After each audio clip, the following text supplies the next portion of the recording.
you? I know. I was so intrigued when because I think we've spoken once or twice in groups, but not very many times. And so it was great when we were all in a group the other day, and I'm like, this is like my perfect group put together here. Oh, that's so awesome. I did hear you say that. I was kind of coming and going. I was dealing with technology, which is not normally like me, but it was one of those days where I'd driven from the lunch break in Wisdom from Brisbane to the Gold Coast, Sunshine Coast, so I could see my family afterwards. They were down from Gladstone, and it was one of those where my GPS gave me the wrong turn. I pulled into a servo to get fuel with only 5K to go, and all the pumps were closed. And then I went and sat in a park, and there were ants. Oh my God, it was craziness. Anyway, I was in two groups. Yeah, but it was such a good weekend. It was fantastic, wasn't it? And what was really interesting for me was in the build up to the week. Yeah. What kept being said to me is, this is what life looks like when it's working. And I kept really hearing it. And then I just, on the weekend, I'm just like, it gave me so much freedom. Yeah. Oh, it is. It's so good because you just think, I don't know. I don't even have a good example right now, but it gives you that space to go, okay, well, if I do that, that's what's going to show up. That works. Like for me right now, I'm doing all this food allergy stuff. And if I eat something that doesn't agree with me, then I'll get a sore stomach. That's life working. I had to do that a couple of years ago and do the whole elimination thing. Oh. It's just, so I ended up for about 6 months, all I could eat was meat and vegetables. So literally it. Yeah. Pretty much meat, veggies and nuts. I'm all right with that. Right. But the thing, because I got a blood test done and they said the things to cut out were Brussels sprouts and cabbage. Don't really care, right? Sweet potatoes, a difficult one. I mean, I love it. And then all the wheats, all the grains except barley, all the milks, apart from camel milk or mare's milk, which I don't think I'll ever have, eggs and coconut. Coconut and honey have been really hard because coconut's in so many beauty products. Yeah, my daughter's allergic to shea. Well, she's allergic to any tree nuts. Oh, wow. Of course, all of the body lotions that are either shea or olive or coconut, she can't use any of them. So she literally uses the really crappy ones from the supermarket. Oh, no. In wholesome in it. Yeah. In a rash. Yeah. Oh, that's so tough. I did get one from I got some from my hairdresser, and I think the conditioner's got like some coconut derivative right a second to the bottom, and I just went, you know what? But I do have one from the health food shop, which I haven't tried yet. It's hard. It's really hard. I mean, for me, the things, I'm allergic to mushrooms. That's the only thing I'm actually allergic to. Okay. I can eat them occasionally, and then grains, legumes. Mm-hmm. Oh, wow. Shades. Yeah. So, potato, tomato, capsicum, all of those. Oh, wow. Nuts and seeds are a no-no to me, and then fructose. Oh, yeah. And fructose is a hard one. Mm. So it is like meat and vegetables. And then I find, same as you, cabbage, any of the cabbage kind of family, and I love it. It tends to make me bloat. But I've kind of learned to live with stuff, if I just do like little things. But meat and veg, I've got to do meat and veg. So, because I tried vegan diet years ago, like 15 years ago, I was so sick. And that was way before I knew any of this. Can't do it at all. Yeah, no, I'm the same. And all that whole, people were vegan and they're eating lots of grains. And I'm like, no, can't. And legumes, everything, soy. Of course. Soy's always been a... Yeah, I can't. Yeah, corn was the other one for me as well. Corn and a lot of I was taking some magnesium tablets. So that one didn't have corn, but it had coconut oil as a one of. Like, why is this just not working? I know. It's amazing, isn't it? Oh, I'm 4 weeks in, so I've been no alcohol and no caffeine. Right. I've had like some decaf coffee with almond milk, but I normally drink tea, but I gave that up anyway. So. Yeah, I couldn't give up staining my teeth too much. I know, because I'm doing Invisalign and it just stains them. And I'm like, so many things to deal with as you get older. I know, right? I know. But both of us look like we're in great shape. We do. Yeah, I know, right? Yeah. So let's start talking. So first of all, and I always forget to do this, so you're my experiment. Tell me a little bit about yourself, like 1 to 2 minutes, just of your background of yourself and where you are right now. Okay. All right. So where do I start? So I was born in New Zealand. So every now and then you'll hear a little bit of an accent come through. It's very, very rare these days. And I've lived in Australia about 16, 17 years on and off on Gold Coast and Brisbane. And I'm originally a lawyer. I was trained as a lawyer, and then I've been working in-house as a lawyer and property manager for about the last 17 years. So I work for a guy I've known for 22 years now and work for him. And I also do another job 2 days a week, property management. And so I'm coming to the end of my Masters of Counselling. I had a friend of mine say, oh my God, you should counsel people with relationships. Would you like to do that? And I'm like, yes, I would love to. And so I started my degree 3 years ago, and I'm just about to finish it. Personally, I've been married 20 years next month, and we don't have children, but got some gorgeous nieces and nephews that they're the ones I got to see last weekend. So. Wow. Yeah. So your so you've changed from being a lawyer to a lawyer and a property manager, with more emphasis on the property manager, and now you're going into counselling. Yes. Yeah. What I really got was being a lawyer was something my parents wanted me to do. I think, when I was growing up, there was the whole LA law program. I don't know whether you remember that program, but it was like the power suits with, and my parents wanted me to be a lawyer and my brother a doctor. Turns out my brother is a cop, so we're kind of like Law and Order. That's but I just it wasn't the thing that I wanted to do. It's just very confrontational. And I mean, I know with counselling and lawyering, not a word, but anyway, I'll make it up. It is dealing with people's issues, but it's just a different type of way of approaching it. Mm. Yeah. So with the counselling, what drew you to the counselling? I think I've always wanted to make a difference with people, and it seemed like now was the right time to do it. So I'm 47, almost 48, and I'd kind of been, like faffing around with this property job going, I don't love it. I don't love it. I'm not even going to pretend. My bosses know this. That's no secret to them. And they know that, the plan is to go full-time counselling. And what drew me to the counselling in particular, so I'm studying through QUT, and their degree is very much based on, not knowing. And I will never, ever have the same experience you've had, Karen, or anyone else's have. And so you're the expert in your life, and being able to there's no way I have to be an expert in it. And I really like that ability to empower people to empower themselves. Wow. Yeah. So, and you want to, rather than it being counselling or one-on-one counselling, you want to do relationship counselling. Is that right?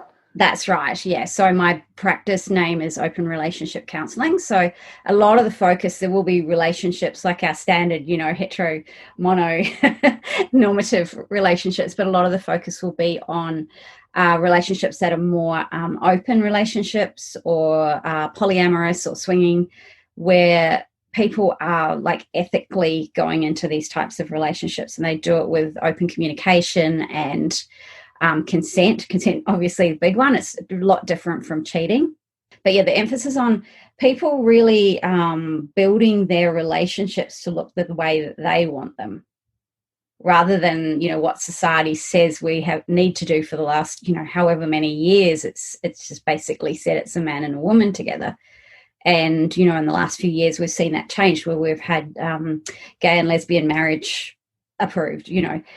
So there's a lot of, I'm going to probably talk too much, just so you know. No, this is great, yeah. So there's quite a few studies, like there's one study in particular, I can't remember the name of it off the top of my head, that says there's about 20% of adults in the United States have been involved in some kind of open relationship at some stage or another. It might have been when they were teenagers, or they might have had, a swinging experience, or they may have a more long-term committed relationship with somebody.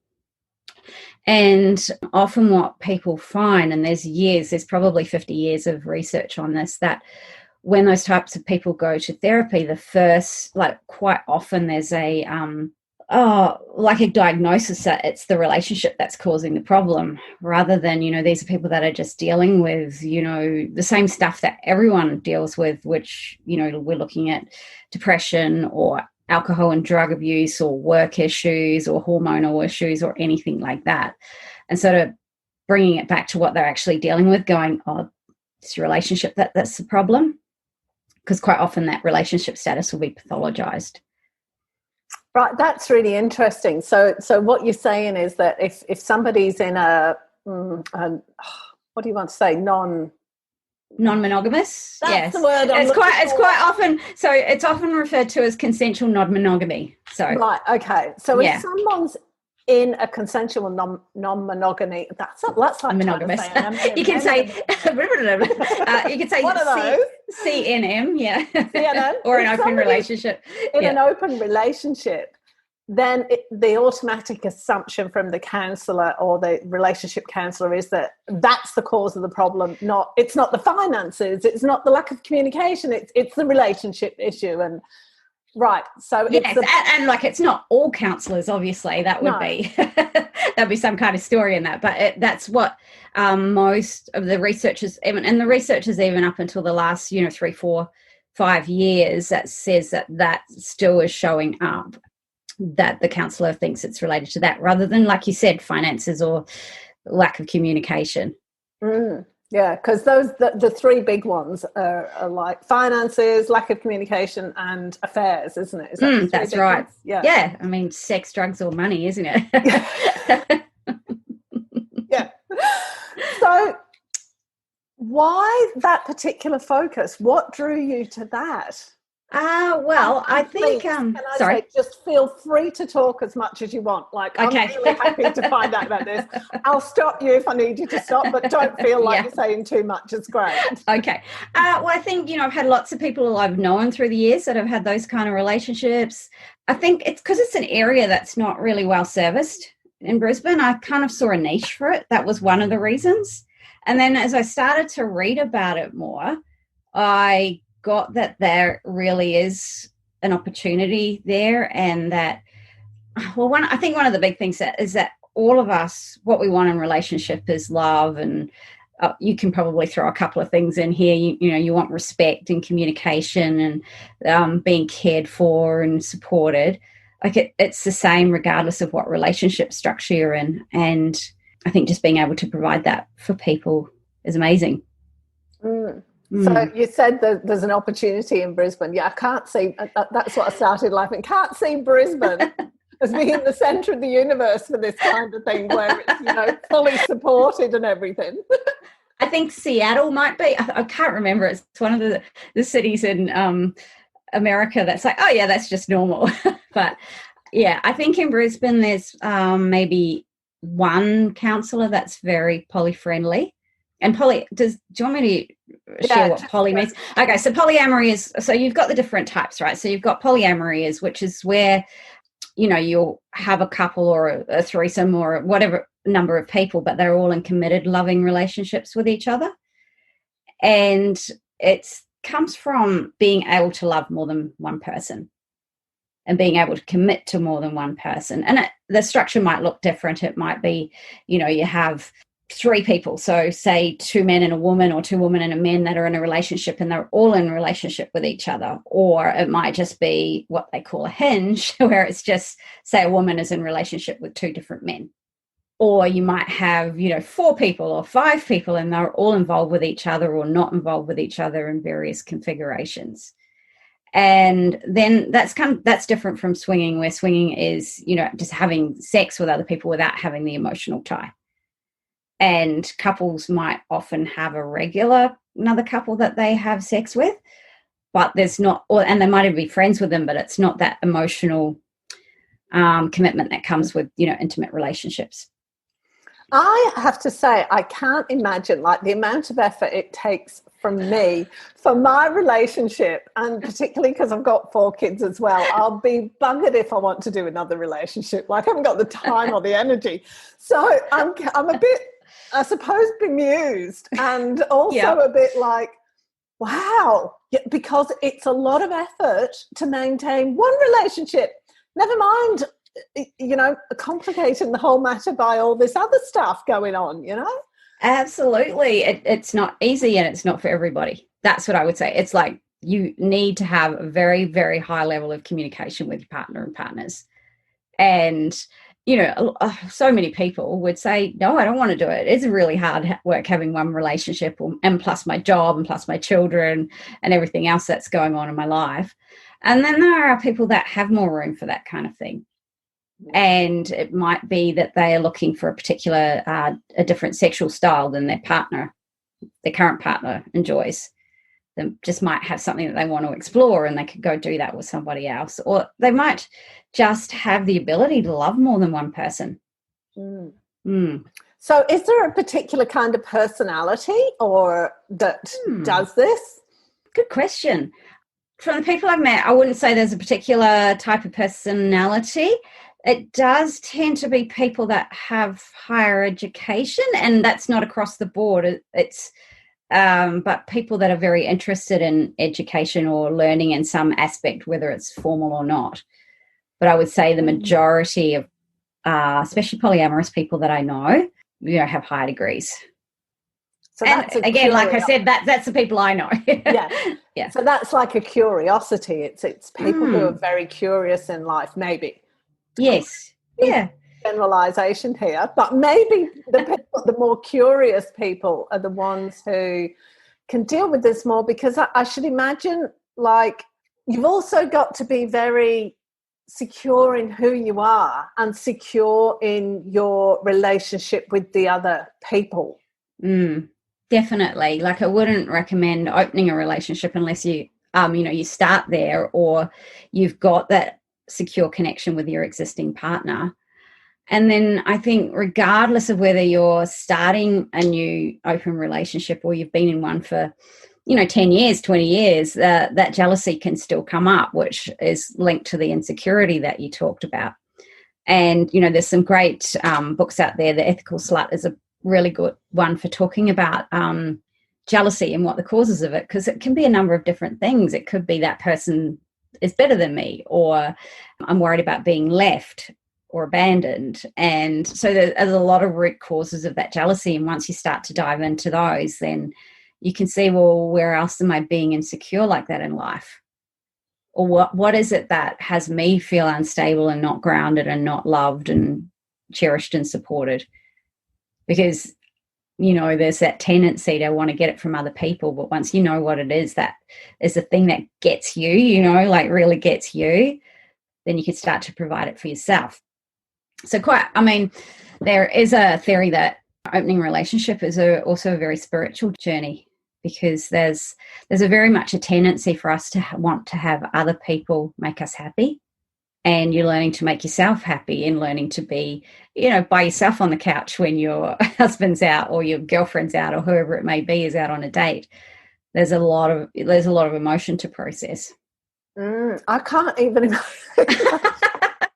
Sorry, I'm just like, oh no, my brain's just going also. My brain's split in two. One side's going down this imaginary tunnel, I'm trying to just picture all, the other one's going, stay present in the conversation. Well, if you want to go in the tunnel a little bit, just tell me what's in there and we can keep talking. Well, I've just wondered, like, I was relating it because this is an entirely different scenario to, what's that program called? The one based on the Mormons where Big Love, where it was, that kind of thing. Yeah, Sister Wives. This is completely different to that, isn't it? Yes. It is different. So that's polygamy. Right. Where one man can marry several wives, and then there's polyandry, where a woman can marry several husbands, and there's a few cultures in Africa that allow that.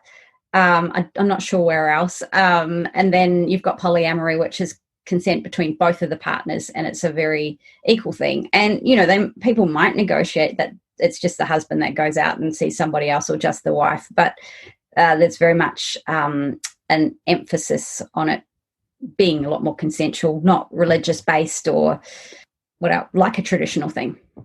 Right. So how would people, so say it was just the wife that wanted to go out and Yes. create another relationship, how would, and I'm assuming they then come to you and go, look, this is what we want to do. What processes do you have to go through to create a feeling of consent and security and all the other things, you know? What? So there's a couple of stages. So you'll probably, I mean, there's the people who are thinking about it and haven't talked to their partner yet. By the way, darling, the reason we're here is well, in that case, I'd get them to come by themselves. Like that's one of the services I'm offering, is that they come and see me by themselves, so they can actually just have the conversation and look at, well, why do I want to do it? Right. I mean, because if it's, you know, I don't like my partner anymore, so I want to sleep with somebody else, that's probably a road for disaster when you're opening up your relationship, right? But if there's another reason, so there's the talking to the person by themselves before they even broach the conversation. And then with that, having them having the conversation, and then both of them coming to me. And what I am offering is that, you know, say the woman's seen me and she's talked about it. And quite often, you know, I don't know whether you've ever been to couples counselling or you know anyone that has, but say you get a person, like one of the couples been to this therapist and thinks they're amazing, and the other one will be, well, no, they're going to be on your side already. You know? So I'm offering like a free session for the other person, so they can come along, get to know me and know that there's not any side taking going on. And then the idea is to get them both in the same room and just sort of start to talk about, well, why do you want to do it? And then also strengthening that relationship between the two of them. Like, what is it that they love about each other? Why do they want to stay and not just move on to somebody else? Because that's always an option. And then looking at what's going to provide some safety and some boundaries. So some agreements, you know, quite often couples will have safe sex. That's always one that I highly recommend, of course, safe sex arrangements. Or they might have, I don't want you going out. I mean, if you're going out on a date, be home by 10 o'clock or 11 o'clock, no sleepovers, or little things, or just kissing to start. Little steps that the person who hasn't come up with the idea can just say, stop, I'm not comfortable, or can we slow down? Right, and just really working with them in that process. Sorry, I interrupted. No, that's really, it's really fascinating because, I mean, having never thought of this, I'm thinking on my toes here. And we didn't have a lot of time before the interview, really. No time to even have a conversation. So I'm just kind of like, yeah, oh, okay. So, because if I put myself in that situation where John said to me, okay, I want to stay in our relationship, but, you know, I want to go out and meet other women. Because I'm sorry, but are you just talking about where they want a solid relationship with somebody else, or where they're kind of going out dating? And that can be up to them. It really is how they want it to look. And, you know, sometimes it will be, say, one of the couple might have known someone for a really long time and just develop feelings for them, and then want to take that a little bit further. So there's already all that love present. Yeah. So rather than having an affair and doing it behind their partner's back, they're trying to do the right thing. And it wouldn't, John said that to me, it would not land as doing the right thing if he came home to somebody else, but I want to stay with you. And that's, I suppose, is where you come in and you start talking about what are you making it mean and blah, blah. Yeah, because, you know, you'd feel guilty. Like a lot of people feel guilty for, even if their partner says, yes, you can go and do it, there's that inherent guilt that would be there because we're so used, like, you know, all of our TV shows, sorry, not all of them, but most of them, and our books, our fairy tales are all a man and a woman. And anything outside that is a little bit unusual, and we're just so not used to it. There can be a lot of guilt that comes up when people do start to go outside the relationship, even with consent. Yeah, we're so used to it being a certain way, we don't go outside that. And, you know, I talked about The Ethical Slut before, and that's a book that I think it was written in the 80s or 70s. I'm terrible at remembering facts like that. But they basically said, well, what if we came from the proposition that sex is good or it's nice and good for you, instead of it being such a taboo topic to talk about? Yeah, that's fascinating. So rather than looking on sex as being do you know, I've got to say this here, right? Yeah. I was talking to my eldest daughter the other week. She's 21, just turned 21. And it turns out that her sex education at school, and she went to a private all-girls school, consisted of you and your husband will sort things out when you get married. Oh, wow. Okay, so that's only like in the last, 5 years or so? Well, she was about 13, 14. So yeah, okay. 7 or 8 years ago. Yeah, that was her sex education. Okay. They learned about the actual mechanics of the whole thing. You know, this is how you get pregnant. But beyond that, no. The girls were actually told it's something between you and your husband and you need to sort it out after you're married. Yeah. No empowerment in that, really. I mean, I don't know, because you think the knowledge, the knowledge gives us some degree of power, or talking about it and communicating about it, when it's limited to that narrow range, how much... Yeah. So how much of this has to do with, and I'm going off on a vague tangent here, so you can bring me back if you want to, how much of this has to do with that requirement for women to be the sole property of one guy? Good question. Let me have a look. How much of it? Well, I think that our narrative in our society is that, you know, as a woman, you'll just belong to one man, which is kind of ridiculous, because I don't know. Did you have boyfriends before you were with John? Not many, but I had, you know. Exactly. Right. My money's worth. Yeah. So you never would have been, I mean, we're not like we meet someone at 18 and we stay with them for the rest of their lives. No. It's just that these relationships are more simultaneous rather than, you know, one after another. And it's something I can't get my head around, because it's almost like then the core relationship becomes something like, not the same, but like your family, where your family's always there, but you're still wandering off and creating your own life in the world. But, you always come back to your family, that kind of thing. Might not be the best analogy, but, you know. Well, it's definitely one way that's done, but that family might start to shift and change too. It might, like if you've got a partner that's been in a relationship with someone for, 2, 3, 6 years, you know, someone that's not the wife or the de facto, then that person might get to be part of the family as well. It depends. Like some couples like to have a very inclusive type arrangement, not that they're all sleeping together, but they do things like have family dinner, or they get together regularly, or they know each other. Like they'll talk on the phone, or they'll know what's going on in each other's lives and support that. Or it might be a don't ask, don't tell.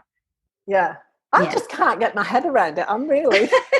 I know. Well, there's a lot of different structures for it. So. Yeah, but at the same time, I find it really fascinating, but kind of not being able to put myself in that situation. I'm really struggling to verbalize, because I just can't get my head around it. So if somebody were to try this first time, which relationship would be the easiest one to go for? I'm going to drive you crazy, because I'm not going to give you an answer to that. So, the answer I'll give you is very much, it depends on the where they're starting. Right. So if it's a couple and one of them has fallen in love with their best friend or something like that and wants to enter a sexual relationship, then it's going to be different from someone who just wants to go out and bar hop and do one night stands, right? It's a very, very different scenario. Right. And what age range are the people? Do they tend to be younger people, or is it middle-aged people? Full range. I think that I would say, you know, there's teenagers experimenting, and then I don't have the statistics on this, and then I think the 20 to 30 before people settle down and have babies. And then I think once you hit mid-40s, actually, I don't even know.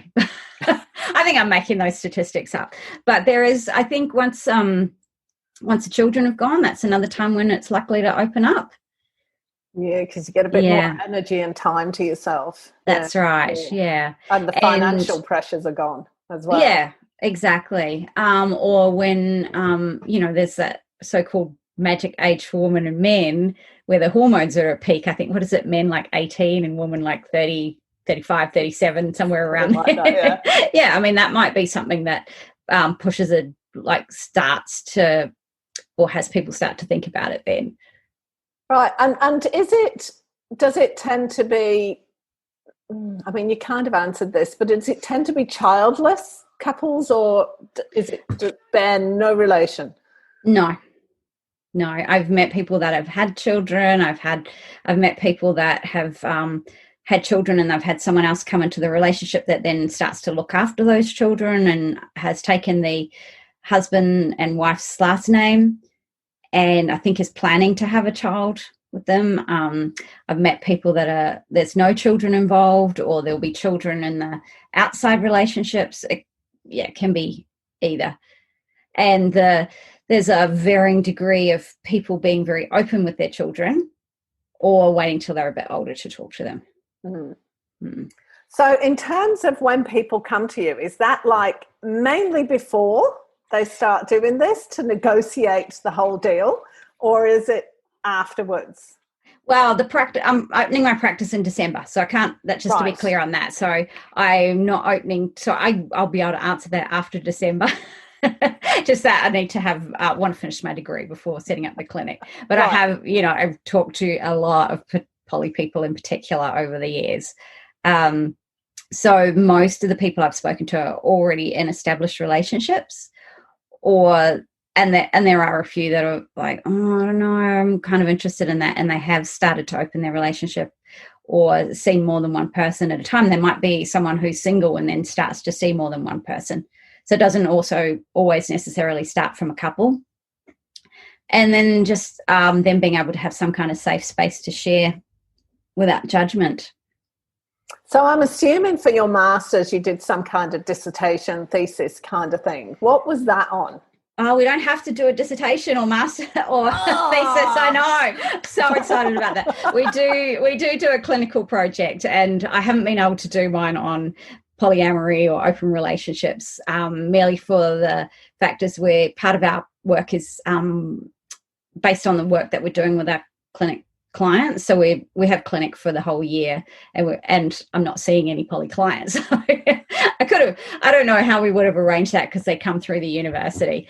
But I have written a number of papers looking at the like the power imbalance, because there's, like I said, the narrative in our society that people are monogamous, and that can cause a power imbalance if the therapist is saying, no, you can't be anything but that. And then the client walks away, disempowered and not really listened to or heard. And then I've done other assignments on just what kind of counsellor would be needed in that area. Because you've got people that are, because you've got people who are taking on having the relationship that they're designing. So they're probably not going to want a counsellor that's going to tell them what to do. And then we also look at how family systems therapy can come into that, because sometimes things like, genograms can make a difference to be able to map out where all the relationships are, what who's in relationship with who and how long people have been together. And so you used two technical terms then. One was something about family therapy, and then family systems therapy is basically, we all have families, we have, whether we see our families or not, we have parents, and then we might have siblings, and then we might have children, and there'll be a way that you relate to those people. Some of the family systems stuff looks at first child, second child, but then there's also, different ways that you are in a relationship. I don't know whether you've had this experience where John will say to you, can you put the rubbish out? And you're like, yeah, sure. And then 2 hours later, you still haven't done it. And then he gets mad. And it makes him mad, but you keep doing it. So you've got that kind of causation cycle going on there. And the same thing can happen open relationships where, you might say to your partner, I don't mind you going on a date, but can you be home by 10 o'clock? And they come home at 11 o'clock. So what's going on there, looking at that? Or different, like another family systems aspect is a concept of triangulation. We triangle, what a triangle looks like, and you might have 3 people in a relationship, and two of them can side with one of the others, or sorry, against the other, or you know, that kind of imbalance in power there. And one of the things that I really stand for is that just because you've got a couple that are in a relationship with other people, that those people don't feel like they're second-class citizens. And of course, that primary relationship has, you know, longevity, or they might have shared finances or shared children, and there's a lot of commitment there, which never ever should be discounted. But it doesn't mean they can go, all right, you're not seeing her anymore, without any explanation or anything like that, and have that person just treated like they're disposable. Yeah, because the balance of power thing is actually quite fascinating, because that, to me, would be the main, or what I can see to be the main issue when it comes right down to the core of it, is there's a loss of power for the person whose partner wants to have another relationship. You know, they're going to feel powerless, and then they might turn it round and turn the power against them and go, no, you can't, and, you know, just... That's right.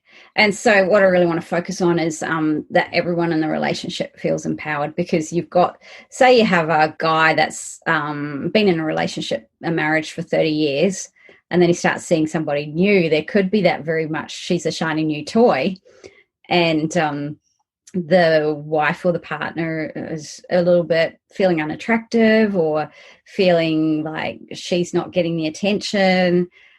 And yet the new person in the relationship is sitting there going, well, I'm never going to have 30 years of marriage with this guy, and I want that. And they can't, because, you know, we can't have multiple marriages in Australia. So there's a lot of kind of envy both ways, sometimes jealousy, and like just looking at that and like starting to unravel it for people so they get some kind of power over it. It's like this rabbit hole that you just disappear down, you know?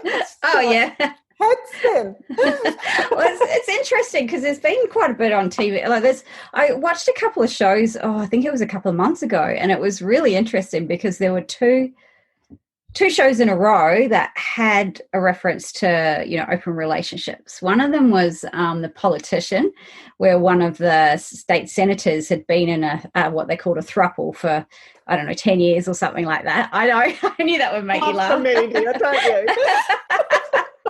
I knew it was going to make you laugh. And then I can't remember what the other one was, but it's a really different storyline to things like, you know, think about Twilight is one that always comes to mind, where there's the vampire and the werewolf, and she doesn't know which one she loves. And there's always that playing off. And it turned out that the werewolf was in love with her daughter when she had it, but, you know. But, yeah, normally there's that real kind of competition and fighting over somebody rather than... That's it. There's a winner and a loser. There's a winner and a loser. Yeah. Yeah, and what if we brought community to it? Yeah, or just took out.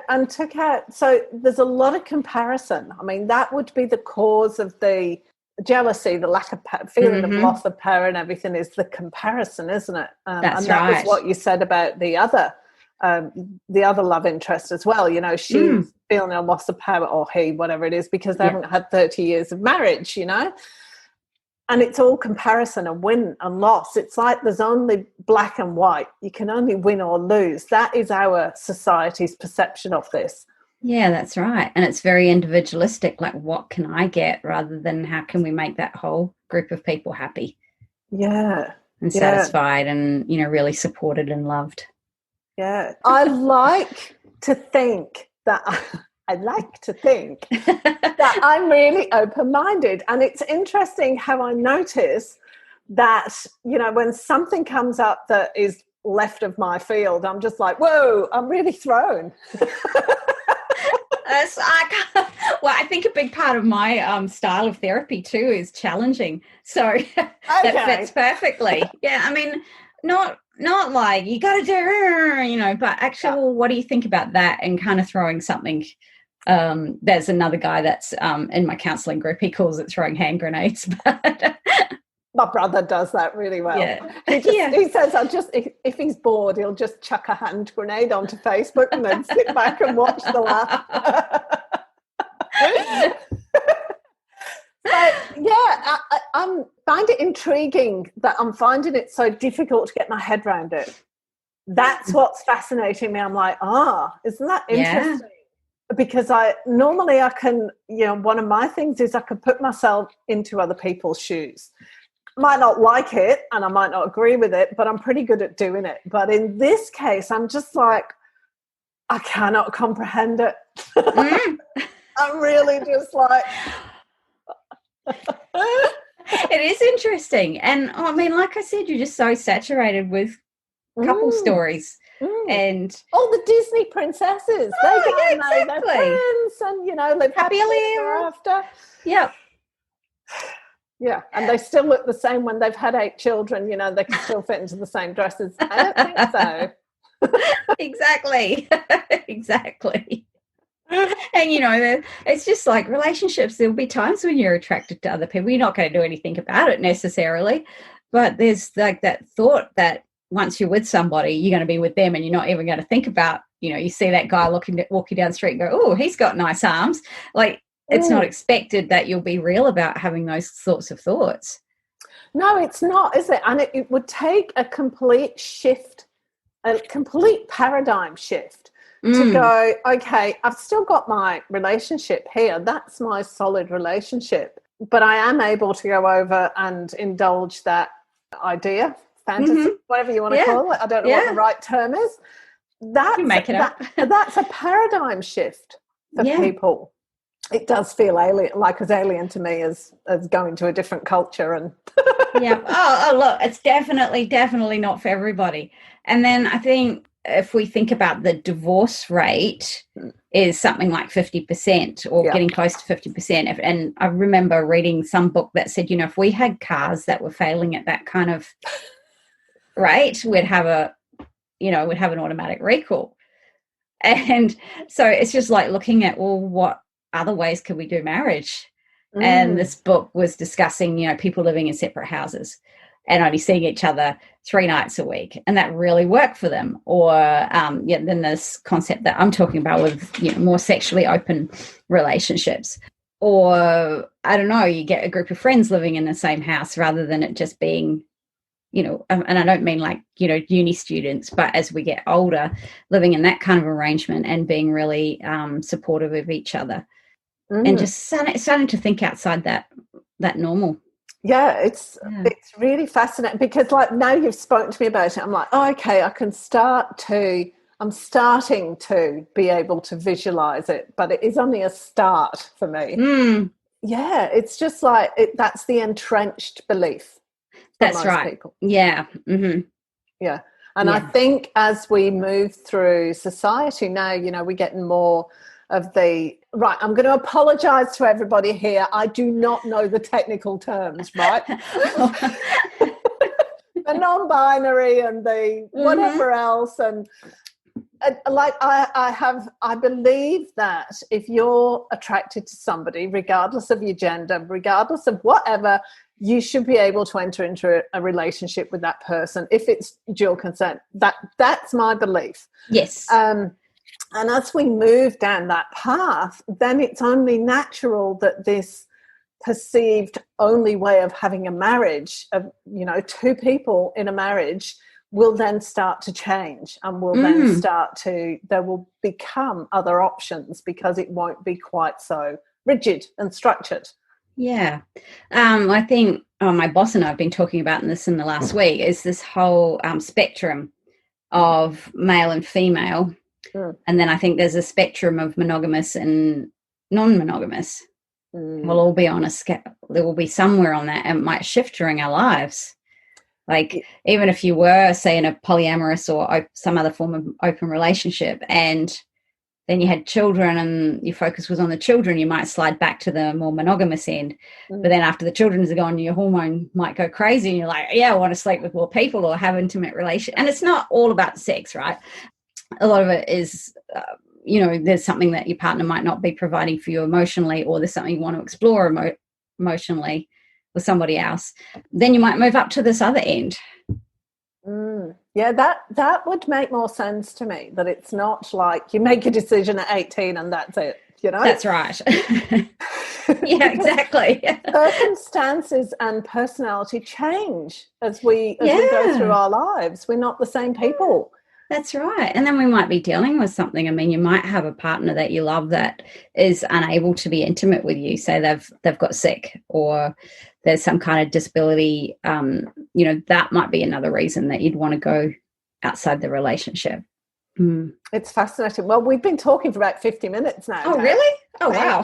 I know. Everybody says that. I don't know whether it's just me. When everybody talks. Everybody goes, really? We've been talking for that long? Oh, it's so great, because I've got a workshop next Saturday for therapists for working with this demographic.